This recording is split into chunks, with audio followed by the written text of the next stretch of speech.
Okay, everybody, I promised it. Today we're checking it out. It's the Nibbler by Schlappi Engineering. Let's get into it.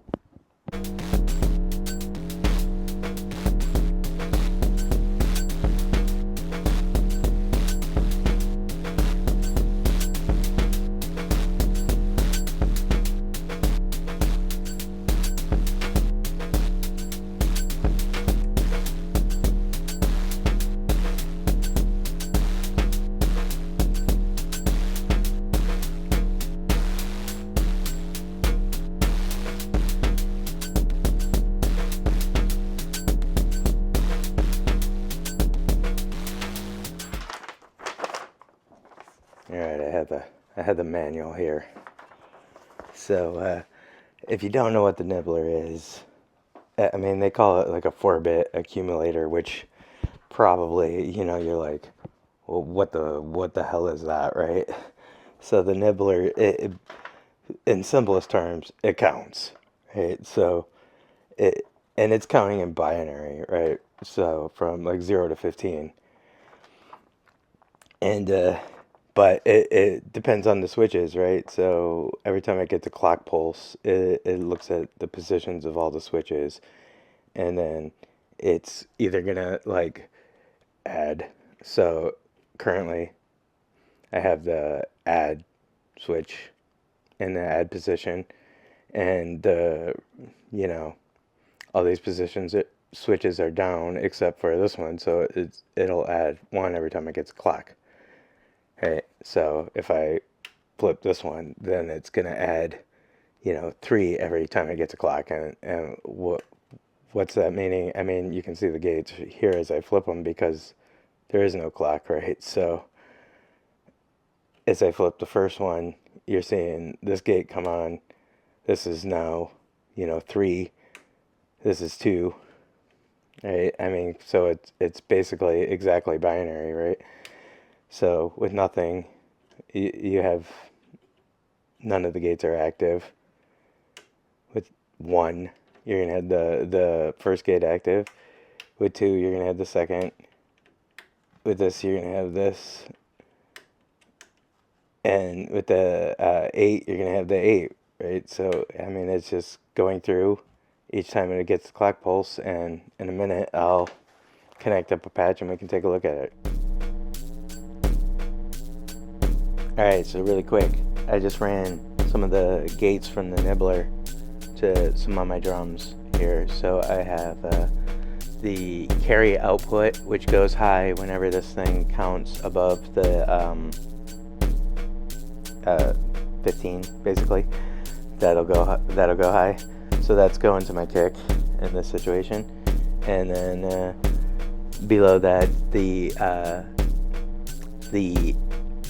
8 output gate I ran to flip the switch on the BIA. The 4 output gate in this patch I have triggering the entity Ultra-Perc, and then I multed the 2 gate here. Well, I'm not doing anything with that yet.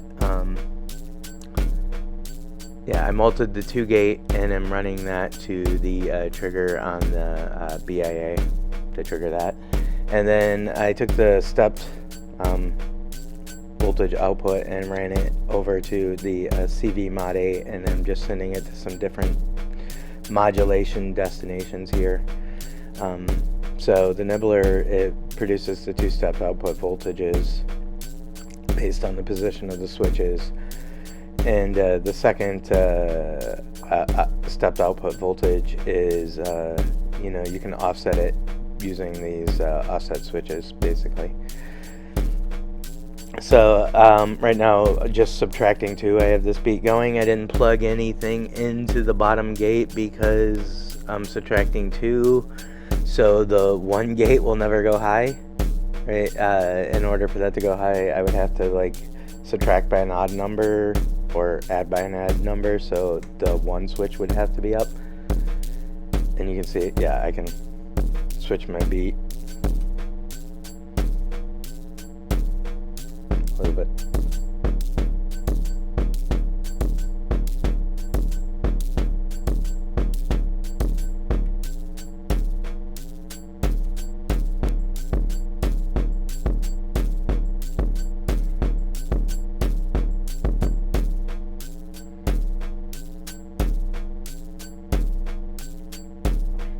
So yeah, I mean, we could take advantage of that last one if we wanted to get something really fast in here, like on a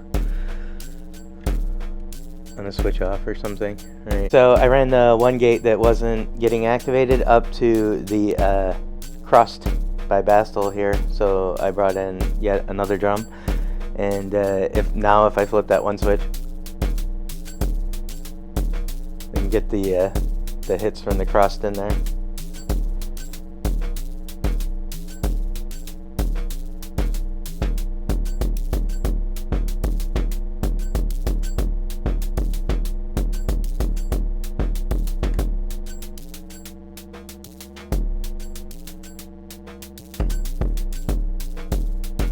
So yeah, I mean, now we're just playing our beat with their switches at this point.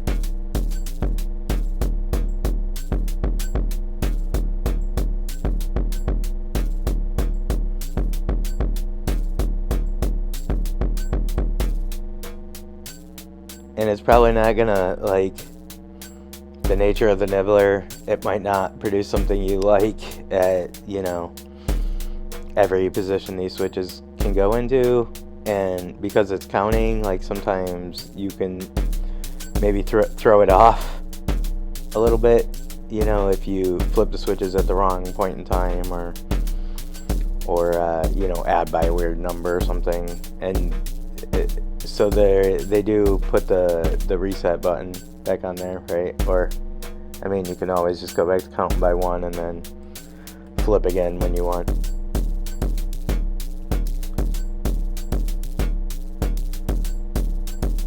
That gets more obvious in some patches than others.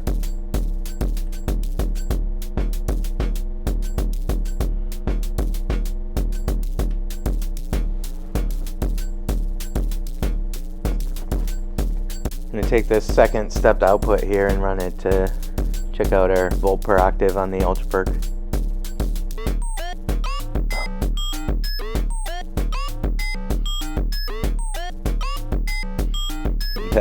That one a little nuts. See if we can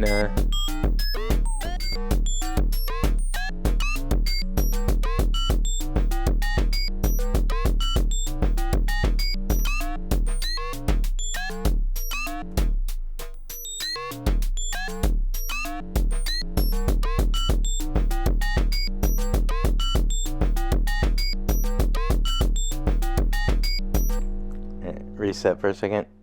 And I'm going to switch to add.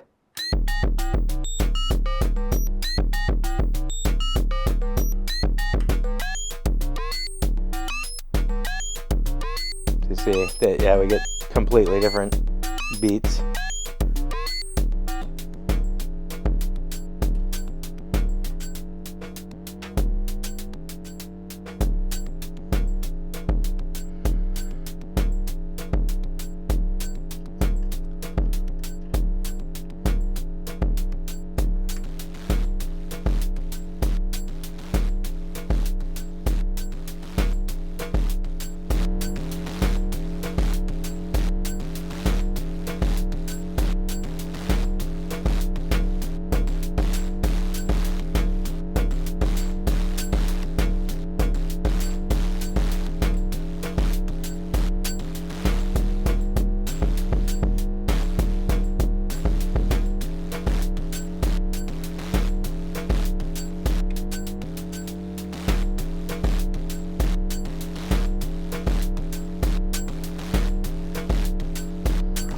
So, and that's one nibbler with nothing else going into the inputs other than clock.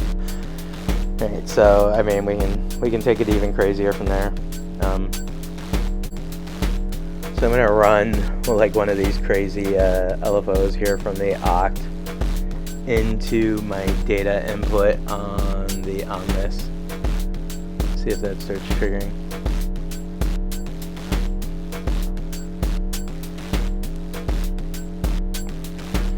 And I'm going to take one of these gates and I'm just going to run it into my carry in.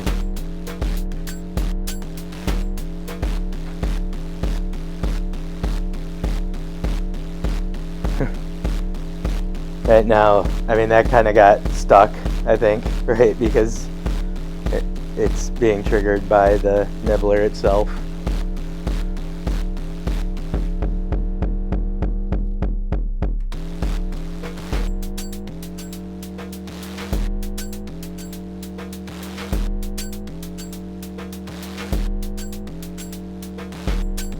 But there, on the one, if we only have it adding one,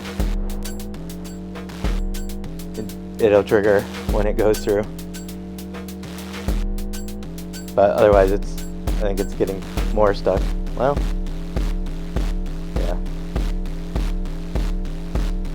I mean, that's something you could use to your advantage in that situation, right? If you wanna force the nibbler into like a more repeating pattern.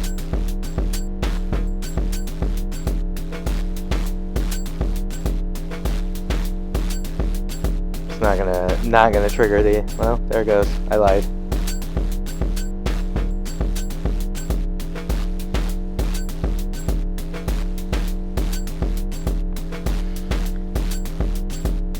And sometimes instead I might just want to come like bring this into the clock divider, and then we can take one of these clock divisions instead.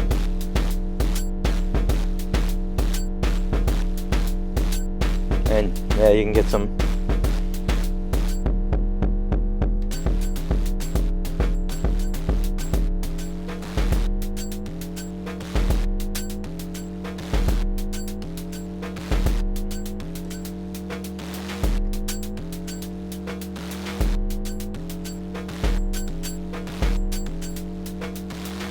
so depending on the division I take, I'm gonna get a slightly different beat now.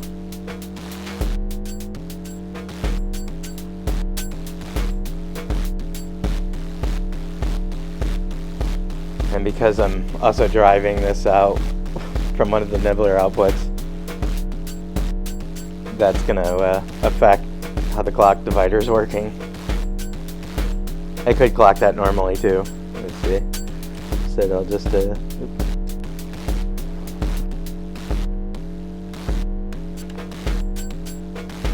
let's molt our clock that we have coming in here.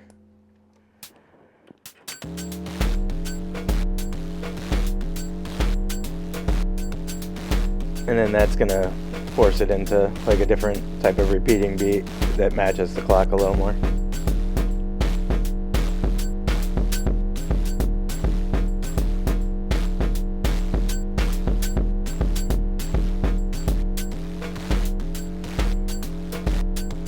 And some of my patches, like I tend to use the gate inputs a little bit more, right? So than necessarily the carry input.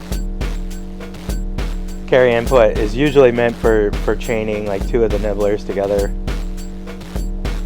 but as you can see, you can create some crazy stuff with it too.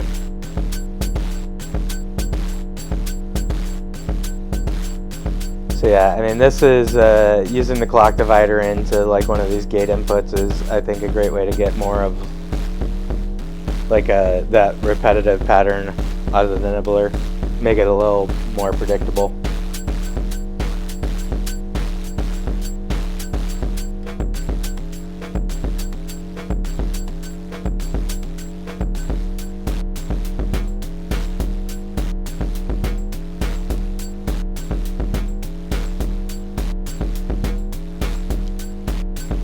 So yeah, that's the single nibbler with just a couple utilities. A lot more you can do with it. I'll make some more videos, but yeah, for now that about covers it. Thanks everybody for watching. See you next time.